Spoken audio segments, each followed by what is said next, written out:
কলিজার ভাই ও বোনেরা, আসসালামু আলাইকুম। আশা করি আপনারা ভালো আছেন। আলহামদুলিল্লাহ আমি ভালো আছি। রাজিয়া ভিলেজ কুকিং থেকে স্বাগতম। তো আমার কলিজার আপুরা, আজকে আমি তেলাপিয়া মাছের কাঁচা ঝোল রান্না করে আপনাদের দেখাবো। তো আমার কলিজার আপুরা, এই যে মাছগুলো আমি কেটে নিতেছি। মাছগুলো এত তাজা, লাফালাফি লাফালাফি করতেছে। আমার একটা মাছের ছাই ছিটিয়ে দিছে আমার। এই যে মাছ একটা কেটে মাটির মালসায় রাখছি, তারপরেও লাফালাফি করতেছে। আমার মেয়ে নিয়ে খেলা করতেছে। তো আমার কলিজার আপুরা, মাছগুলো সুন্দর করে কেটে ধুয়ে নিলাম। তো এখন আমি বাটতে চলে আসলাম। তো আমার কলিজার আপুরা ভাইয়ারা, আপনারা এইভাবে জিরা রোদে শুকনোয়ে রাখবেন, শুকোয়ে রাখবেন। আমিও শুকনো মরিচ এরকম শুকোয়ে রাখছি, বয়ম ভরে রেখে দেবেন। তো আমি দেখেন এক বাটাই আমার ফিনিশ একদম। তো আমি এরপরে পেঁয়াজ আর রসুন বেটে নেব। আমার কলিজার আপুরা, খুব সহজ রান্না আর খুব সহজ মশলা দিয়েই আমি রান্নাটা করে নেব। কিন্তু এর স্বাদ এত বেশি যা আপনার বোঝানো যাবে না, আপনাদেরকে বলে বোঝানো যাবে না। এই রান্নাটা আমরা অনেকবার খাই, মানে মাছ কিনে নিয়ে আসলেই আমরা রান্না করে খাই এরকম।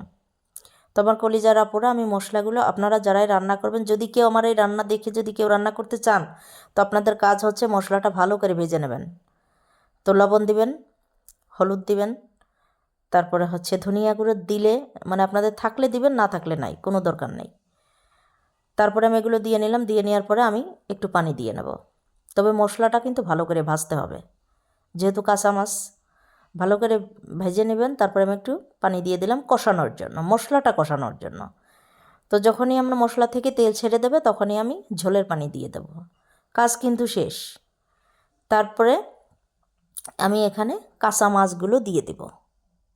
আমার কলিজার আপুরা যারা তেলাপিয়া মাছ ভাজা ছাড়া খায় না, তারাও এই মাছটা খাবে। এই মাছের স্বাদটা এত বেশি হয় রান্না করার পরে। তেলাপিয়া মাছ আমি যেভাবে বাটা কষা দিয়ে রান্না করলাম, এভাবেও যদি না করে আরও সহজভাবে রান্না করতে চান, তাও মজা লাগবে। তোমার কলিজার আপুরা, একটা মাছের ডিম হয়েছিল, ডিমটাও আমি এর ভিতর দিয়ে দিলাম।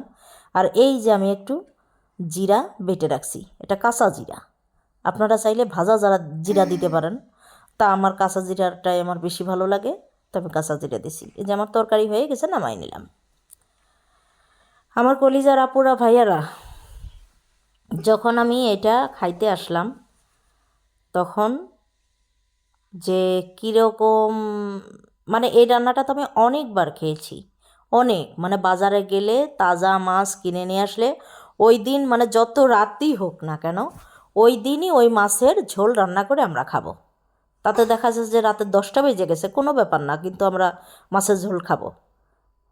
তো আমার কলিজার আপুরা ভাইয়ারা, যখন আমি ভাতগুলো মুখে দিলাম, তখন তো কি বলবো, ওয়াও লাগতেছিল, খুবই স্বাদ লাগতেছিল।